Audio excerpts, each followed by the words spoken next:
an ABC News investigation tonight. Whistleblowers have come out of the shadows, speaking exclusively to ABC's chief investigative correspondent, Brian Ross. They are air marshals entrusted with keeping Americans safe on planes. Their ranks have swelled since 9/11. And now some of them are here to say what they are seeing behind the scenes, as Brian Ross brings us this story. Their job is to keep the skies safe from terrorism. Traveling armed and incognito, there are about 4,000 air marshals trained to make split-second decisions with mature, professional judgment. But now former and current air marshals, including these three who cannot show their faces, tell ABC News that the agency is plagued by managerial incompetence and outrageous misconduct that jeopardizes safety.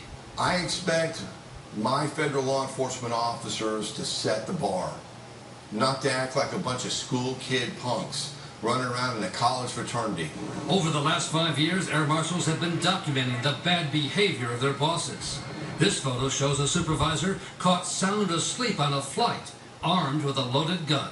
Now all you need to know is a terrorist gets a hold of that gun, he's got a free gun on that airplane. In the Orlando office, former Air Marshal Steve Theodopoulos discovered that supervisors had created their own distorted version of Jeopardy! It had discriminating remarks, Playing a game with racial and sexist slurs as humiliating categories for minority and gay air marshals. The culture is hate African Americans, hate females, go after gays and lesbians because we don't like the way they think. Members of Congress say such behavior raises questions about the judgment, maturity, and professionalism of air marshals involved. This behavior went well over the line. This is unprofessional.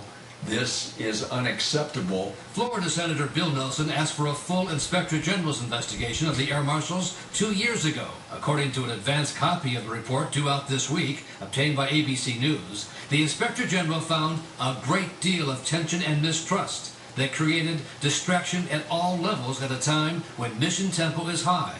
If you do not have people operating at their peak efficiency, then you take the risk that a terrorist is going to get away with its dirty deed.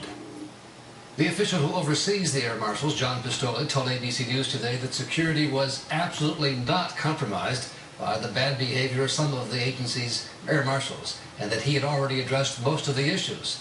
The Inspector General's report also found that 76% of the air marshals surveyed agreed with that. But that still seems to leave about 1 in 4 air marshals who seem to think all these hijinks have put safety and security at risk, Diane. Okay, thanks, Brian. And you'll have all of your investigation coming up tonight on Nightline. Be sure to watch.